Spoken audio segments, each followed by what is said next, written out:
The rain-slicked streets of San Francisco gleamed under the streetlights. But for Eli, the world was a blur of betrayal. At 17, he stood in his bedroom, heart pounding, staring at the suitcase his parents had packed without his consent. He had come out to them just hours ago, and now his life was unraveling faster than he could grasp. Eli had always known he was different. Growing up in a conservative suburb just outside the city, he'd hidden his truth behind a carefully curated masked star athlete. Dutiful son, the boy who never rocked the boat. But love had a way of breaking down walls. His name was Noah, the quiet artist with eyes like the Pacific Ocean, who'd transferred to Eli's school last year. Their stolen glances in art class had turned into late-night texts, then secret meetings at the pier, where the world felt softer, safer. Noah was the reason Eli had finally found the courage to tell his parents he was gay. I thought they'd understand, Eli whispered to himself, shoving clothes into a duffel bag. His voice cracked as he replayed the scene, his mother's silent tears, his father's cold declaration, "We're sending you to a program in London. You'll fix this. Fix this." As if love could be fixed.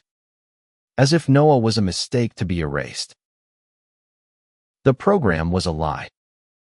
Eli's father, a man of rigid principles and a deacon at their church, had no intention of sending him to a school. The one-way ticket to London, tucked into an envelope on the kitchen counter, was a banishment. Eli's older sister, Mara, had overheard their parents' hushed argument and slipped him the truth. It was a conversion camp, cloaked in the guise of a cultural exchange. There was no school, no future, just a final goodbye to the life he'd known. Eli's phone buzzed. A text from Noah, "Meet me at the pier. Please." His heart lurched. He couldn't leave without seeing him one last time, even if it meant risking everything. Grabbing his jacket, Eli slipped out the window, the San Francisco fog swallowing him whole. The pier was their sanctuary, a place where the world's judgments couldn't reach. Noah was already there, leaning against the railing, his sketchbook tucked under his arm. His dark hair fell into his eyes, and when he saw Eli, his face lit up then darkened with worry. "You're leaving?" Noah's voice was barely above a whisper, but it carried the weight of a scream. "They're sending me away," Eli said, his throat tight. "Some camp in London. They think they can change me." He couldn't meet Noah's gaze, afraid he'd break entirely. Noah stepped closer, his hand brushing Eli's. "You don't need to be changed. You're perfect." His voice was fierce, but his eyes were glassy with unshed tears. "Run away with me. We'll figure it out." The idea was intoxicating, fleeing together, building a life where they could be free. But Eli knew his parents would never stop looking, and Noah's foster family was barely scraping by. Running would mean dragging Noah into a mess he didn't deserve. "I can't do that to you," Eli said, his voice breaking. "But I'll come back. I promise." They stood there, the waves crashing below, holding onto each other like the world might end. Noah pressed his sketchbook into Eli's hands. "Take this, so you won't forget me." Inside was a drawing of them at the pier, laughing, free. Eli clutched it, his chest aching with the weight of what he was leaving behind. The next morning, Eli boarded the plane, his parents' stern faces the last thing he saw before the terminal faded from view. London was cold, gray, and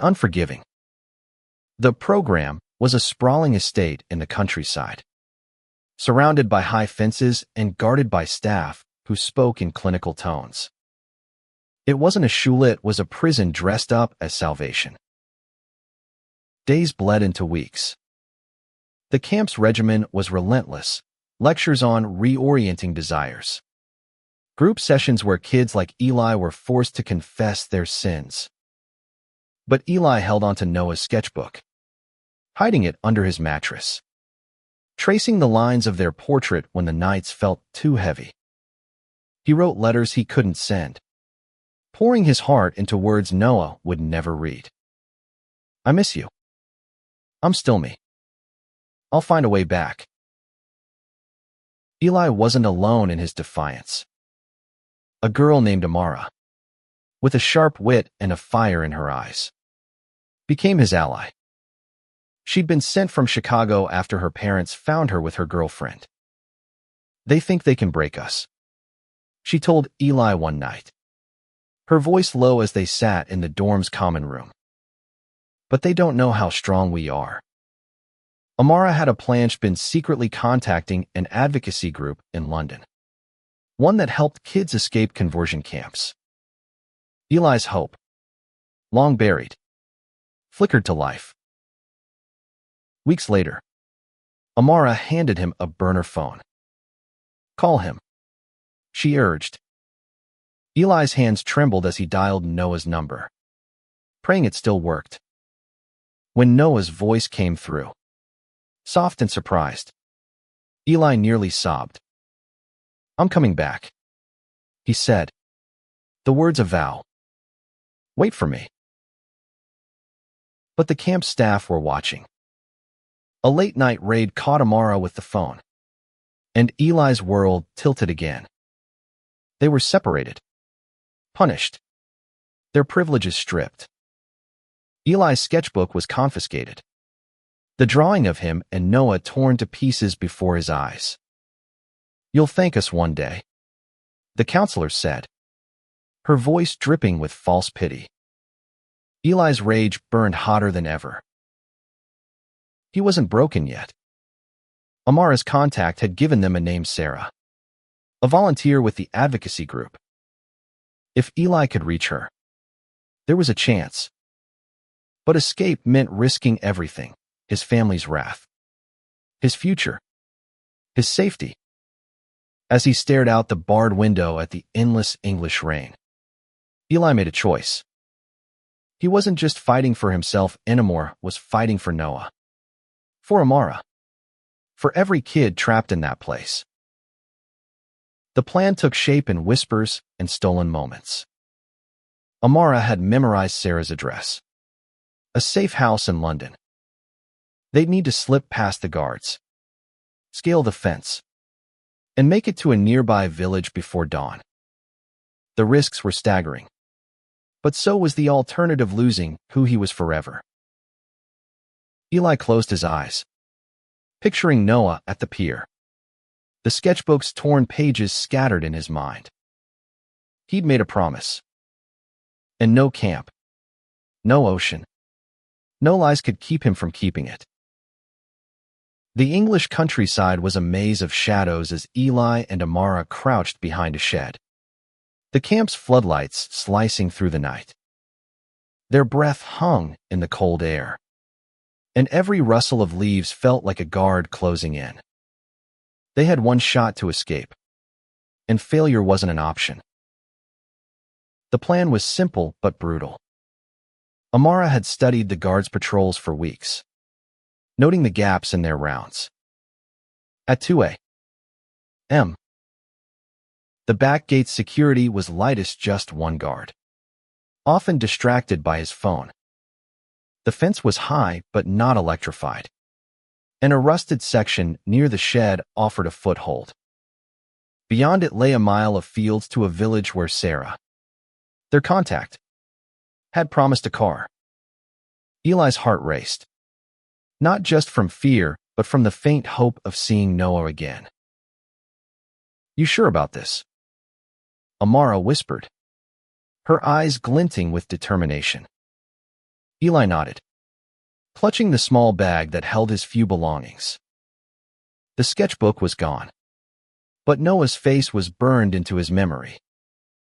Let's do it.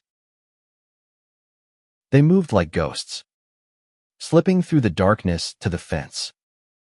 Amara went first, her nimble fingers finding grips in the rusted metal. Eli followed, his palms slick with sweat, the weight of the moment pressing against his chest. A twig snapped under his foot, and they froze, hearts pounding. The guard's flashlight swung their way but didn't linger. They climbed faster, ignoring the sharp edges cutting into their hands. At the top, Amara swung over, landing softly.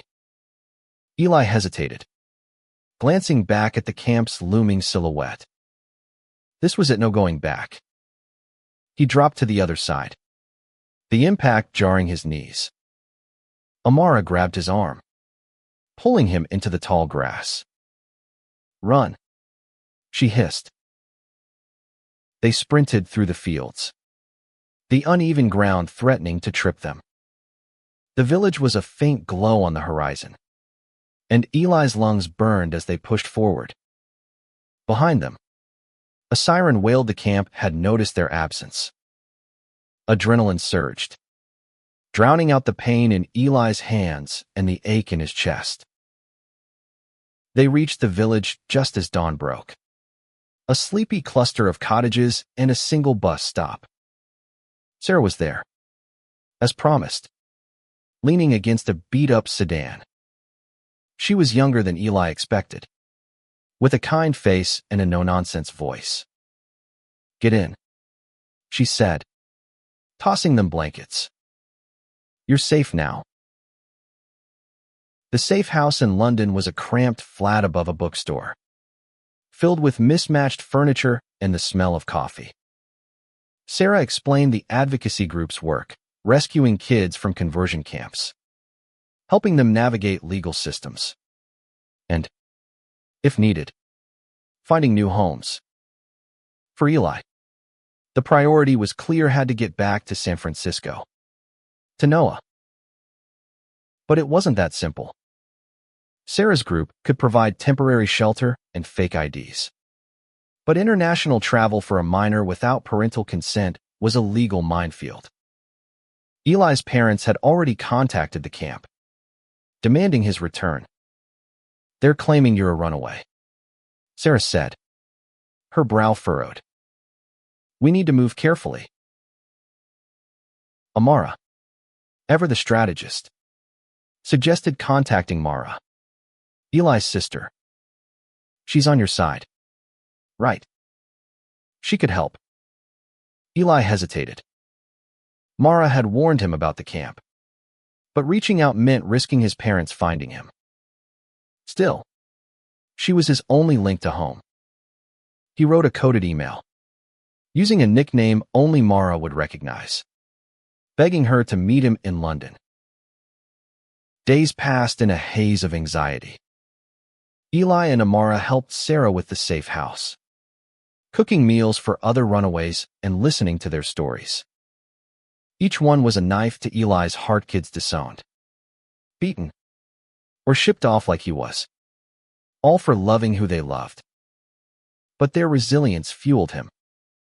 If they could keep fighting, so could he. Mara's reply came late one night.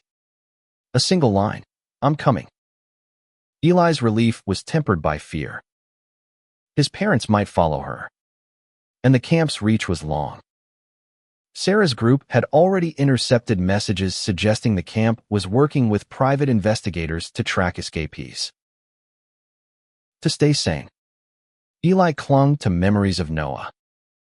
He imagined their reunion, the pier at sunset, Noah's arms around him. But doubt crept in. What if Noah had moved on? What if the distance had changed him? Eli pushed the thoughts away, focusing on the next step: getting papers to leave the country. Sarah connected them with a forger, a wiry man named Leo who operated out of a basement in East London. He was expensive, but Sarah's group covered the cost. You're not the first kid we've helped, she told Eli. And you won't be the last. The fake passport felt heavy in Eli's hands. A lifeline and a lie all at once. The night before Mara's arrival, Eli couldn't sleep. He sat by the window, watching London's lights flicker, and wrote another unsent letter to Noah. I'm fighting for us. Don't give up on me. Amara found him there, her own eyes heavy with exhaustion. We're gonna make it, she said, squeezing his shoulder. You and me. We're unstoppable. But the camp wasn't done with them. As Mara's plane landed, Sarah got a Calla tip that the camp had traced Eli to London. They had to move. And fast. Sarah arranged for a new safe house. But the group's resources were stretched thin. Eli and Amara packed in minutes. Their trust in Sarah absolute. The new safe house was a rundown warehouse. Cold and drafty, but hidden. Mara arrived the next day. Her face pale, but resolute. She hugged Eli so tightly, he thought his ribs might crack. I'm so sorry, she whispered. I should have stopped them. You warned me, Eli said, his voice thick. That was enough. Mara had brought money, stolen from their parents' savings. In a plan, she'd help Eli get to the U.S. But they'd need to dodge their parents' hired investigators. The camp had tipped them off, and time was running out. Eli's fake passport was ready, but the risks were mounting. Sarah warned that airports were being watched. Their only option was a cargo ship leaving for New York in 2 days slower. Riskier route, but less likely to be monitored. Eli agreed. His heart set on Noah. On home. As they prepared, Eli's thoughts drifted to the camp. To the kids still trapped there.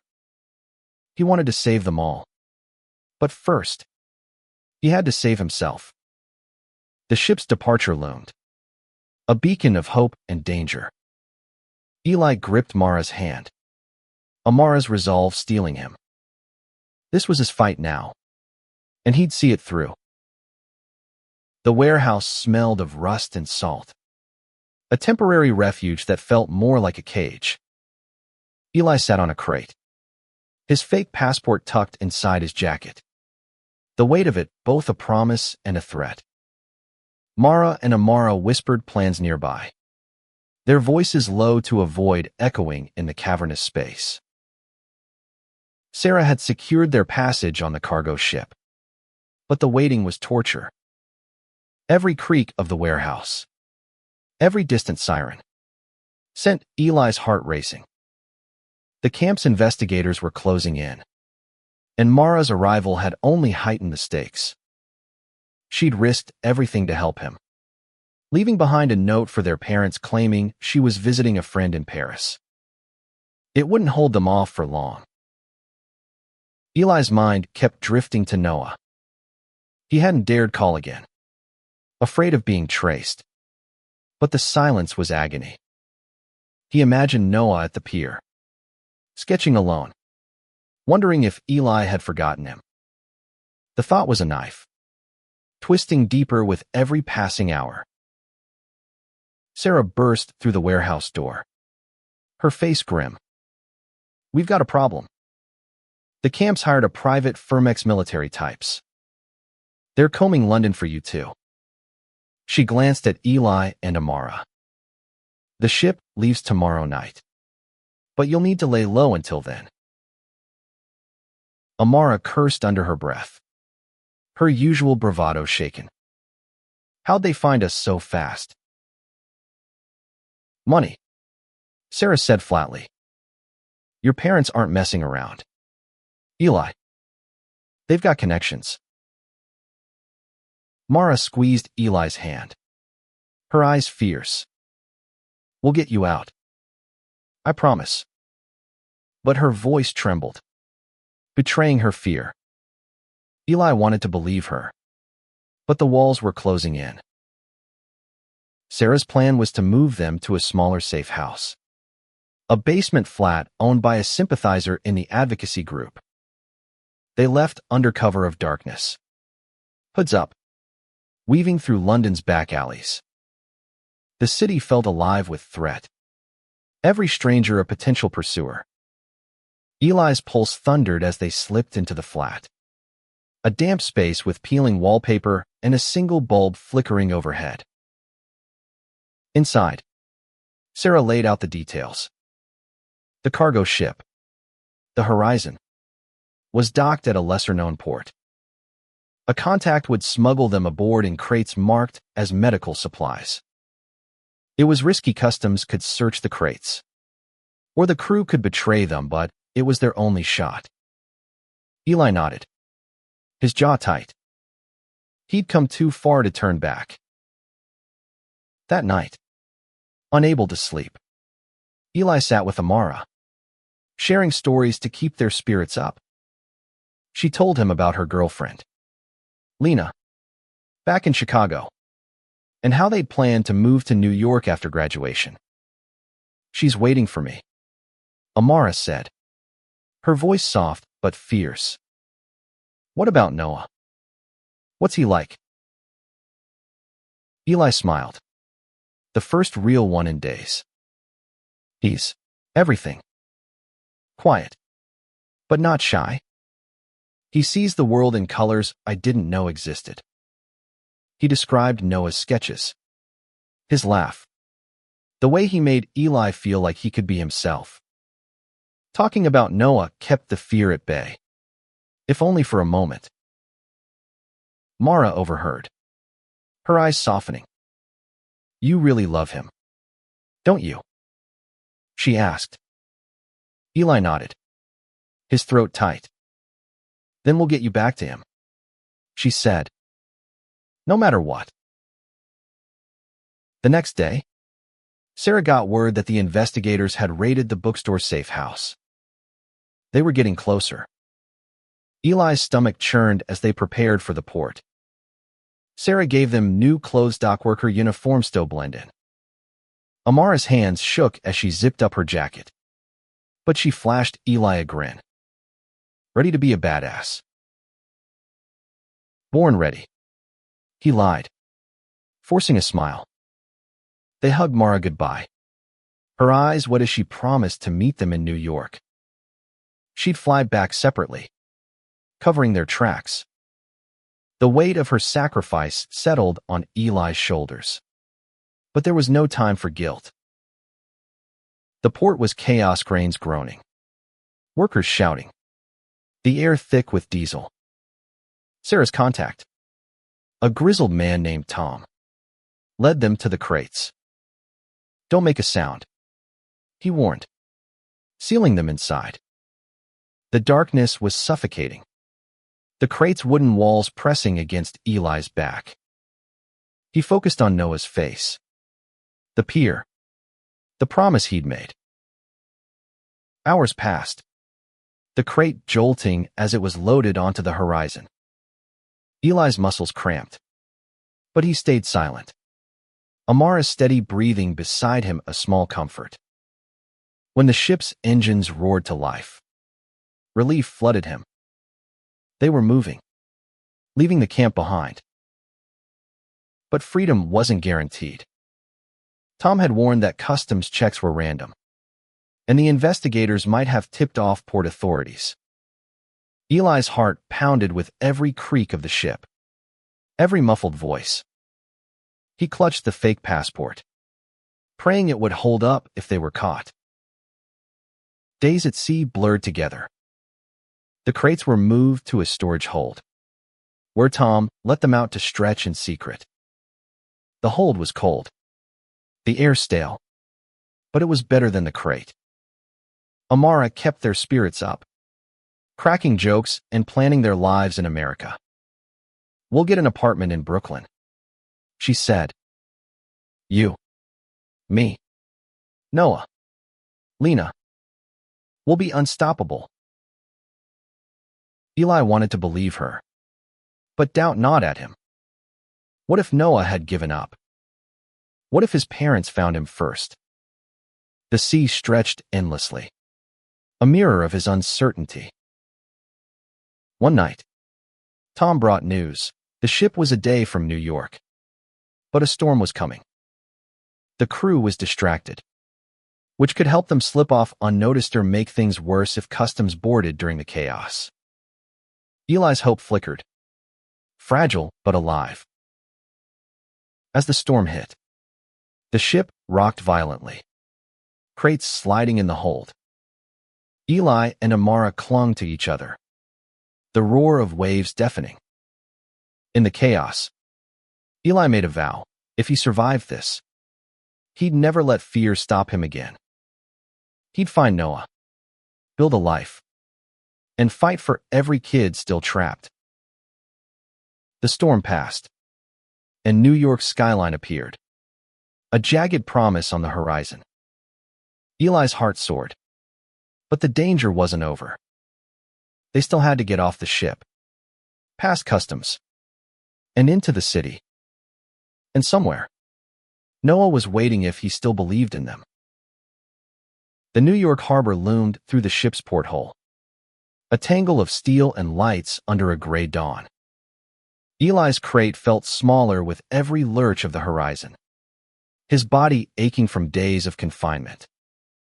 Amara, curled beside him, whispered, "We're almost there." But her voice carried the same fear gnawing at Eli's chest. Tom, their gruff ally, cracked the crate open just before docking. Customs' distracted storms got them scrambling, he said, tossing them hoodies to blend in. "Follow me. Stay low. And don't speak." Eli's fake passport burned in his pocket, a fragile key to freedom. One wrong move, and they'd be caught. The port was a maze of containers and cranes, the air sharp with salt and oil. Tom led them through the chaos, weaving past workers shouting over the storm's aftermath. Eli's heart thudded as they approached the customs checkpoint, a low building buzzing with officers. Tom handed a clipboard to a distracted guard, muttering about medical supplies. The guard waved them through, and Eli exhaled, his legs trembling. They slipped into a van waiting beyond the port, driven by a woman named Clara, another advocate from Sarah's network. Her eyes were kind but urgent. "You're not safe yet," she warned. "Your parents have people looking for you stateside.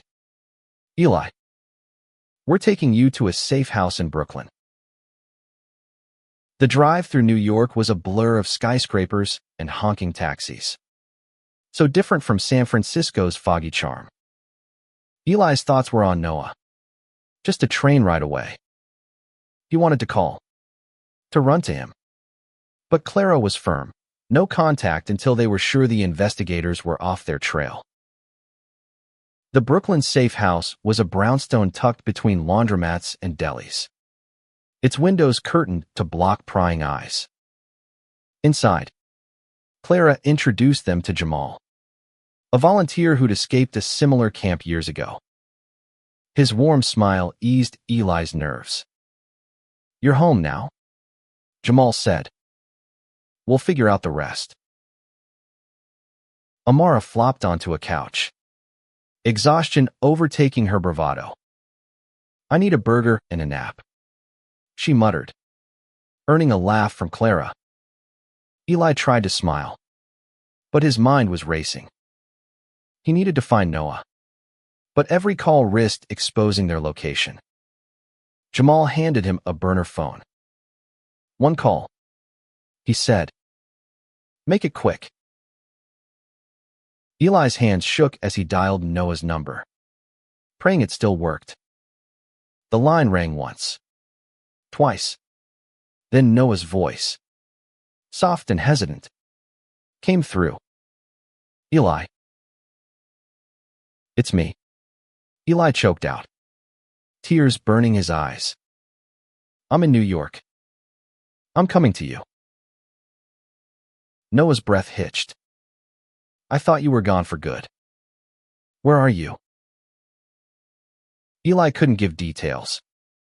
Not yet. I'll find you. He promised. Just, don't give up on me. Noah's quiet, I won't, was enough to keep Eli going. But the investigators were relentless. Clara got word that Eli's parents had hired a U.S. based firm, tracking his movements through Mara's credit card trail.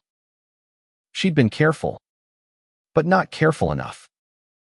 Eli's stomach dropped. His sister was at risk because of him. He wanted to call her, warn her, but Clara shook her head. She's laying low. Trust her. Days passed in the brownstone, each one a test of patience. Eli and Amara helped Jamal with chores, their gratitude for the safe house unspoken but deep. At night, Eli lay awake, replaying Noah's voice, the pier, the life they could have had.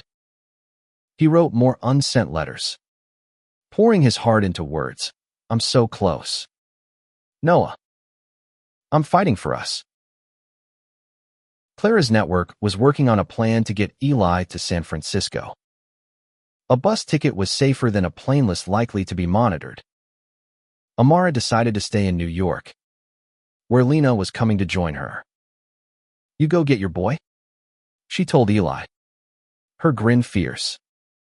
I'll be fine. The night before Eli's departure, Jamal sat him down. You're strong, kid, he said.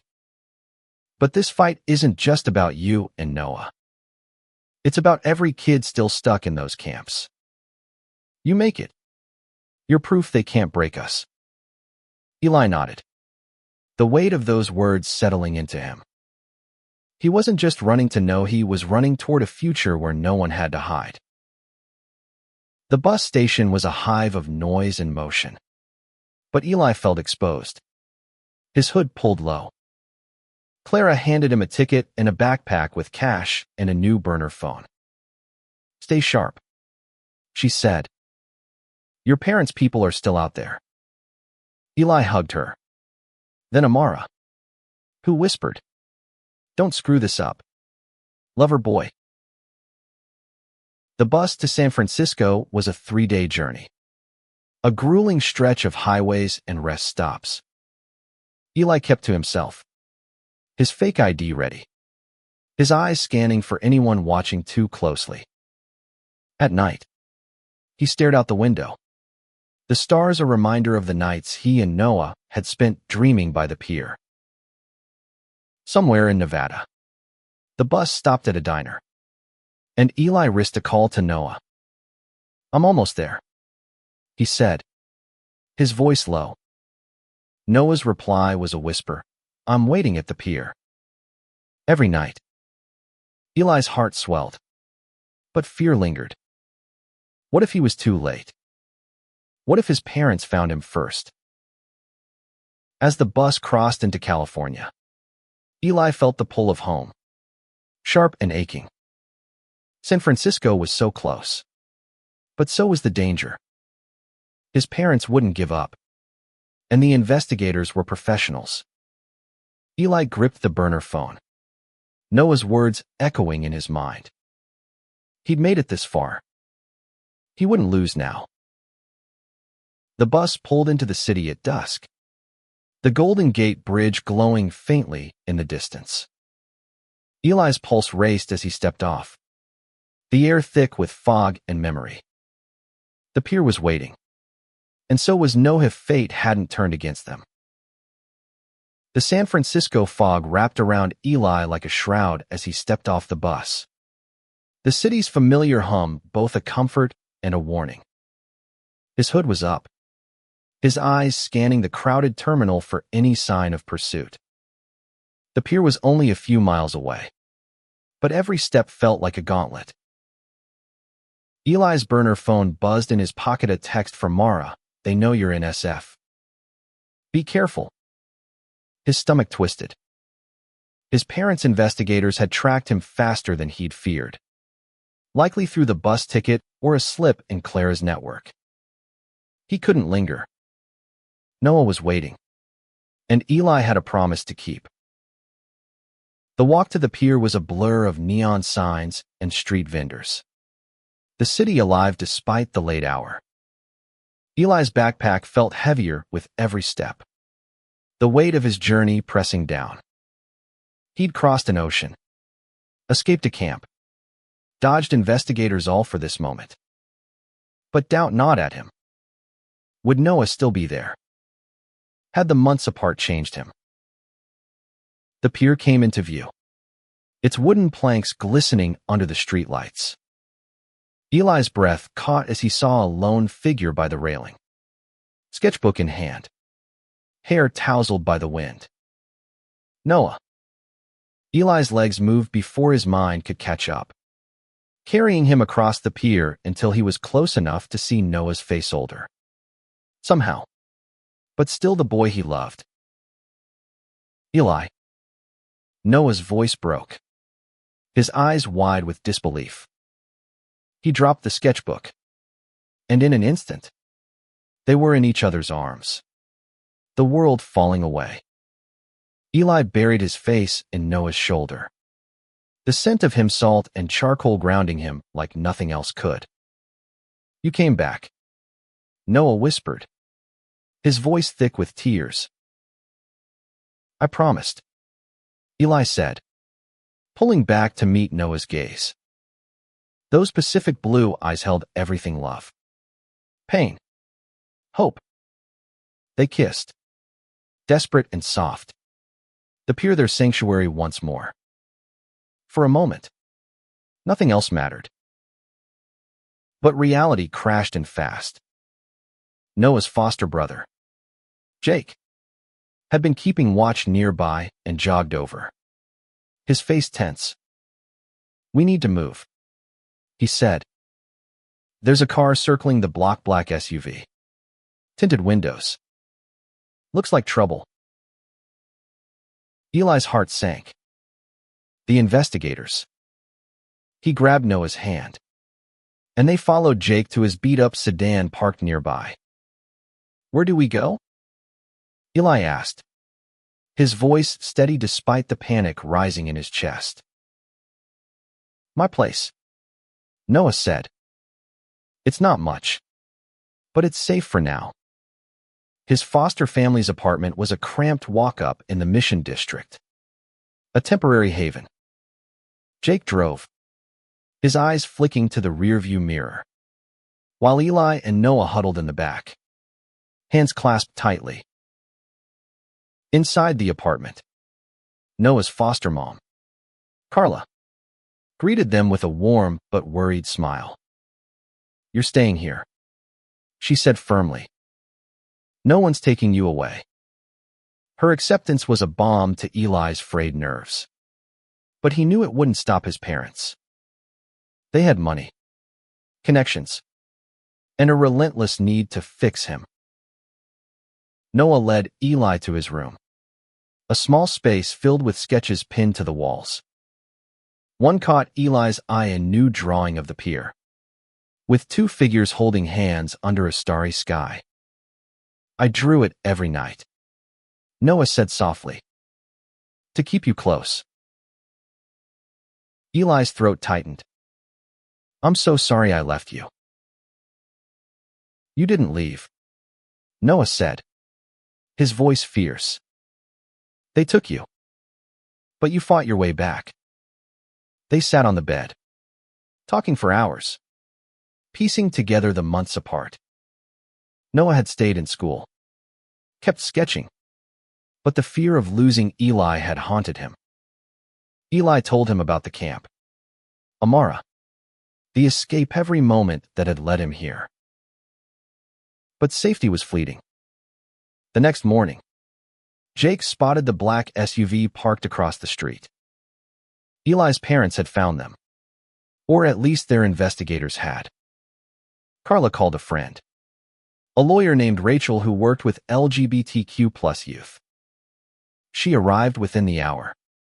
Her presence calm, but commanding.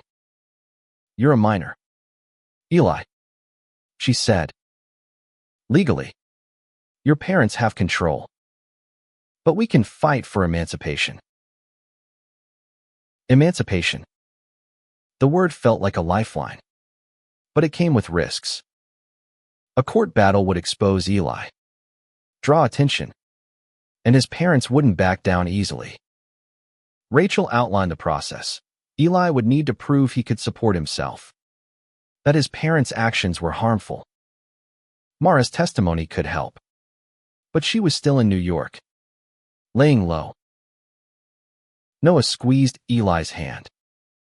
"We'll do this together," he said. "Whatever it takes." Eli nodded, but fear lingered. His parents weren't just fighting for control, they were fighting to erase who he was.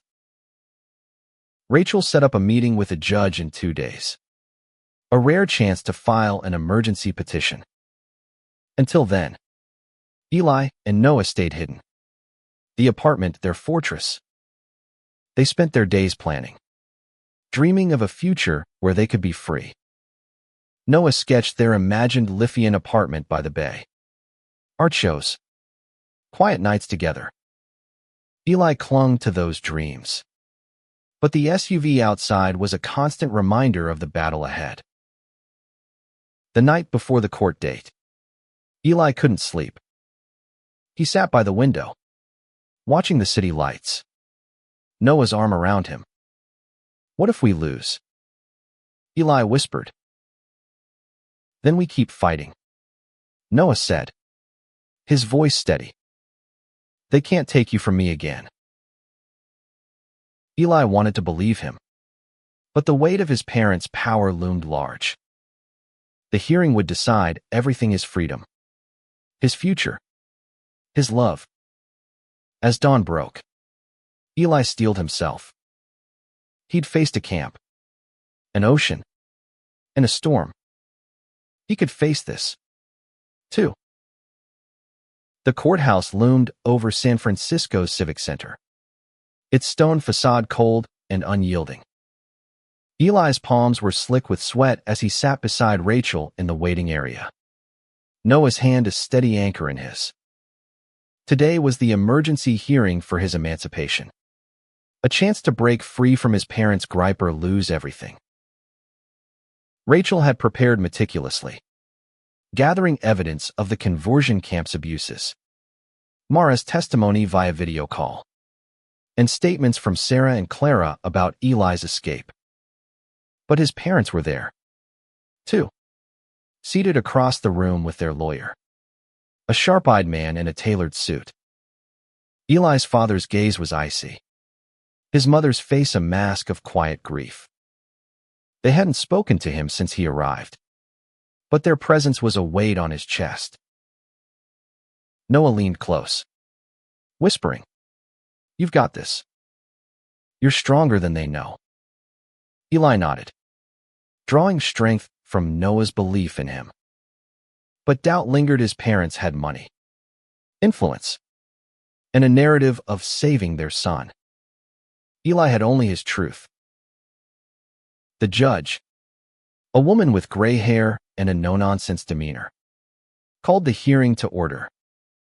Rachel presented Eli's case first, her voice steady as she described the camp's psychological torment, the fake school promise, and Eli's escape. Mara's video testimony was a gut punch. She recounted their parents' plan to fix Eli, her voice breaking as she begged the court to let him stay free. Eli's parents' lawyer countered with a polished story. Eli was a troubled teen, confused by influences at school, and the camp was a reputable program to help him. They painted Eli's escape as rebellion, his relationship with Noah as a phase. Eli's blood boiled, but Rachel kept him calm, whispering, "Let them talk. We've got the truth." When Eli took the stand, His voice shook at first. He told the judge about the camp's barbed fences, the confiscated sketchbook, the nights he'd clung to Noah's memory to survive. They didn't want to help me, he said. His eyes locked on the judge. They wanted to erase me. Noah's proud smile from the gallery gave him courage. The judge listened intently, her face unreadable. Eli's parents testified next, their words dripping with concern but laced with judgment. His father called the camp necessary discipline. His mother claimed she only wanted Eli to be whole. Eli's heart ached. They were his family, but they couldn't see him. The hearing stretched into the afternoon, each side presenting documents, witnesses, arguments. Rachel submitted a letter from Amara, now safe in New York with Lena, detailing the camp's cruelty. The judge's questions grew sharper, probing the camp's legitimacy and Eli's parents' intentions. Hope flickered in Eli's chest, but he didn't dare trust it. As the judge deliberated, Eli and Noah sat outside, the city's pulse of faint comfort. Whatever happens, Noah said, we're in this together.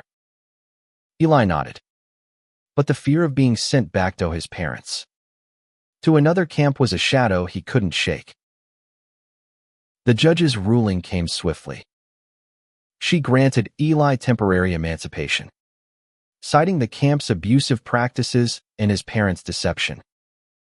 Permanent emancipation would require another hearing. But for now, Eli was free to stay with Noah's foster family. Relief crashed over him, and he hugged Noah tightly, tears streaming down both their faces. But the victory was bittersweet. His parents left the courthouse without a word, their lawyer promising an appeal. Rachel warned that they'd keep fighting, using their resources to challenge the ruling. Eli's freedom was fragile. A hard-won step, but not the end. Noah's foster mom, Carla, welcomed Eli officially, setting up a cot in Noah's room. That night, they lay side by side, the city's hum filtering through the window. I'm scared they'll come for me again, Eli admitted, his voice barely a whisper. Noah turned to him, his eyes fierce. Let them try. I'm not losing you. They kissed, soft and certain. The future uncertain, but theirs to fight for. The next weeks were a delicate balance. Eli enrolled in a local high school under Rachel's guidance, using his fake ID until legal papers could be finalized. Noah helped him catch up on classes, their evenings filled with sketches and dreams of a life beyond hiding. But the black SUV reappeared, parked a block from the apartment, a reminder that Eli's parents hadn't given up. Rachel worked tirelessly, building a case for permanent emancipation. Mara, now back in San Francisco, visited in secret, her defiance of their parents a quiet rebellion. She brought news. Their father was rallying church members to fund the appeal, framing Eli as a lost soul. The betrayal stung, but Mara's loyalty was a lifeline. Eli and Noah joined a local youth group for LGBTQ+ teens, finding strength in other stories. One night, a girl named Sam shared her escape from a camp like Eli's, her words echoing his pain. Eli realized his fight wasn't just for him, it was for Sam, for Amara, for every kid silenced by shame. As the appeal hearing loomed, Eli made a choice. He'd tell his story publicly, through a blog Rachel helped him set up. He wrote about the camp, the escape, the love that kept him going. The post spread, reaching advocates, allies, and others like him. Messages poured in support, gratitude, stories of survival. Eli's voice, once silenced, was now a beacon. The night before the appeal, Eli and Noah stood at the pier. The waves a steady rhythm. "We're going to win," Noah said, his hand in Eli's. "Not just for us, for everyone." Eli nodded, the weight of his journey settling into purpose. He was ready to face the courtroom, his parents, the world. His truth was his strength, and he wouldn't hide it again. The courtroom was colder this time. Or maybe it was just Eli's nerves. The appeal hearing for his emancipation loomed like a storm. His parents' lawyer armed with new arguments and a stack of affidavits from their church community. Eli sat beside Rachel, Noah's steady presence in the gallery his only anchor. His blog had gone viral, shared across social media by advocates and survivors. The attention was a double-edged sword. Support poured in, but so did scrutiny. His parents' lawyer used it against him, claiming Eli's public stunt proved he was unstable, unfit to be on his own. Rachel countered with evidence of the camp's illegal practices, backed by testimonies from Amara, Sarah, and others Eli had met along the way. Eli's parents sat stone-faced, their eyes avoiding his. His mother's hands twisted in her lap, a flicker of doubt in her expression. But his father's resolve was ironclad. They'd rallied their church to portray Eli as a misguided teen seduced by a dangerous lifestyle. The hypocrisy burned. Love wasn't dangerous, but their rejection was. Rachel called Eli to the stand. His voice was steadier this time, fueled by the stories he'd read on his blog. The kids who saw him as hope. "I didn't choose to be gay," he said, looking at the judge. "But I chose to be honest. They sent me to a camp to change who I am. But all it did was show me who I'm fighting for." He glanced at Noah, whose proud nod gave him strength. The judge, the same woman from the first hearing, listened intently. She questioned Eli's parents sharply, probing their decision to send him to an unlicensed camp. His father's answers were rehearsed, but his mother faltered, her voice breaking as she admitted she just wanted him to be happy. Eli's heart twisted. She loved him, in her way, but couldn't accept him. Mara testified next, her video feed from a safe location crackling but clear. She described their parents' obsession with control, their refusal to listen when she'd begged them to let Eli stay. "He's my brother," she said, tears streaming. "He deserves to be free." The courtroom was silent, the weight of her words hanging heavy. The judge recessed to deliberate, leaving Eli in a haze of hope and fear. Noah pulled him into a quiet corner, their hands clasped. "You were incredible," Noah whispered. "No matter what, we've got this." Eli wanted to believe him, but the stakes were higher now. If they lost, his parents could send him to another camp, another country. Outside, a small crowd had gathered, advocates from the youth group, survivors who'd read Eli's blog, even Amara, who'd flown in with Lena to support him. Their signs read, "Love is not a sin," and "Free Eli." The sight bolstered Eli's resolve, but it also drew media attention, cameras flashing as they waited for the ruling. The judge returned with her decision, permanent emancipation. She cited the camp's documented abuses and Eli's demonstrated resilience, declaring him capable of living independently with support from Noah's foster family. His parents' appeal was denied, their legal control severed. Eli's breath caught, relief crashing over him like a wave. His parents left without a word, their lawyer muttering about further appeals. Rachel warned that they might try again. But for now, Eli was free. He hugged Noah. Then Amara. Their laughter mingling with tears. The crowd outside cheered. A chorus of strangers who'd become allies. Life after the hearing was a fragile new beginning. Eli settled into Noah's apartment, attending school and working part-time at a cafe Carla's friend owned. The black SUV vanished. But Eli knew his parents were still out there, their silence louder than their words. Mara visited when she could. Her relationship with their parents strained but intact. Eli's blog became a platform for others, a space where survivors shared their stories. He and Noah spoke at youth group meetings, their love a quiet defiance against the hate they'd faced. Amara and Lena stayed in touch, their Brooklyn apartment a dream Eli and Noah hoped to emulate one day. But freedom came with scars. Eli woke some nights, haunted by the camp's barbed fences, the torn sketchbook. Noah was there each time, his arms a safe harbor.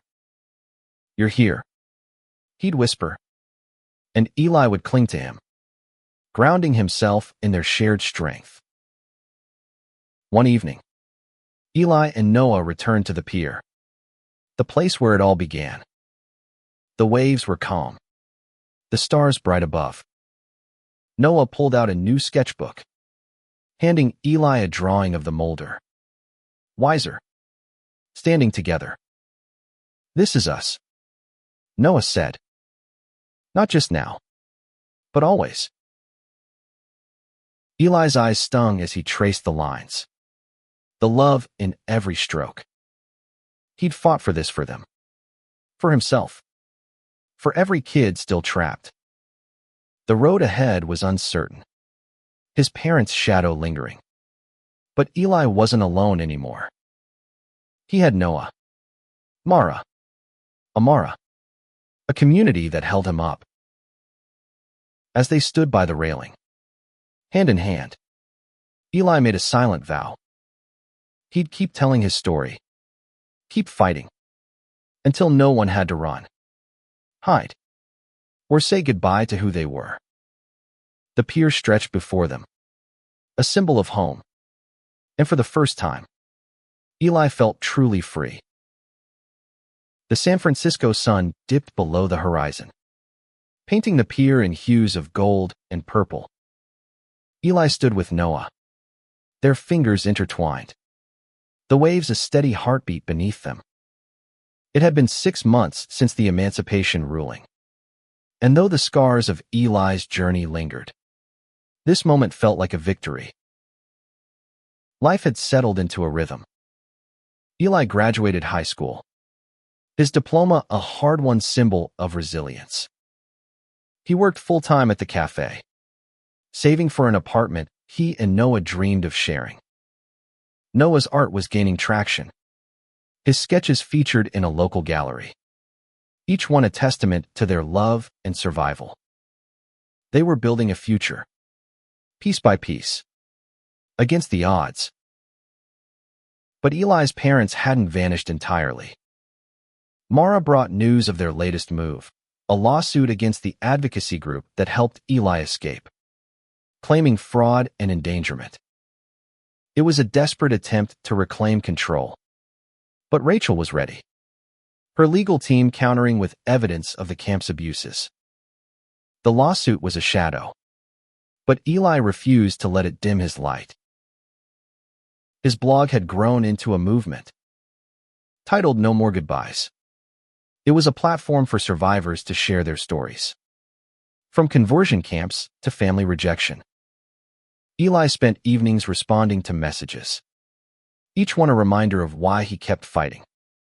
Kids wrote of their own escapes, their fears, their hopes. One letter, from a boy named Caleb trapped in a camp in Texas, hit Eli hardest. "Your story keeps me going," Caleb wrote. "I want to be free like you." Eli shared Caleb's letter with Noah, Amara, and the youth group. Together, they contacted advocates in Texas, working to get Caleb out. It was slow, painstaking work, but every step felt like reclaiming a piece of the world that had tried to break them. Amara, now thriving in New York with Lena, flew in to help organize a fundraiser for the cause. Her laughter filled the cafe as she teased Eli about his hero complex. But her pride in him was clear. Noah's foster mom, Carla, became Eli's family, too. She cooked them dinners, cheered at Noah's gallery shows, and reminded Eli he was enough. Mara visited often, her defiance of their parents a quiet strength. She'd started college, studying social work to help kids like Eli, her own rebellion against their family's legacy. One night, Eli got a call from Sarah in London. The camp he'd escaped was under investigation, thanks to his blog and the advocacy group's efforts. Several staff members faced charges, and kids were being freed. Eli cried as he told Noah, the weight of his journey shifting into something new purpose. He wasn't just a survivor. He was part of change. But healing wasn't linear. Some days, Eli froze at the sight of a black SUV, his heart racing with memories of pursuit. Noah was there, always, his sketches a language of love that grounded Eli. One evening, Noah gave him a new drawing, a portrait of them at the pier. Older, with lines of a life well lived. This is our future, Noah said, his voice soft but certain. Eli framed it, hanging it above their bed as a promise. The pier remained their sanctuary. On their one-year anniversary, Eli and Noah returned, the air crisp with autumn. Noah had planned a surprise picnic under the stars, complete with sketches he'd made of their journey. Each drawing was a chapter, their first kiss, Eli's escape, the courtroom, their reunion. The final one was blank. Save for a single line, our story isn't over. Eli's eyes filled as he pulled Noah close. I wouldn't be here without you, he said, his voice thick. Noah smiled, brushing a tear from Eli's cheek. We saved each other. As they sat, the waves whispering below, Eli thought of Caleb, of Amara, of every kid still fighting. His story had sparked something bigger, a ripple of hope that reached beyond the pier. He and Noah were planning a trip to New York to meet Amara and Lena, to join a rally for camp survivors. Eli's blog would be there, too, a beacon for those still in the dark. The lawsuit from his parents loomed, but Eli was ready. Rachel had rallied pro bono lawyers, and the advocacy group was stronger than ever. His parents' power was waning, their narrative crumbling against the truth. Eli's mother had even reached out once, a hesitant email asking to talk. He hadn't replied not yet, but the door was cracked open, a sliver of hope for reconciliation. Eli looked at Noah, the boy who'd been his reason, his strength. They'd faced exile, fear, and loss. But here they were, unbroken. The pier stretched before them, the city alive around them.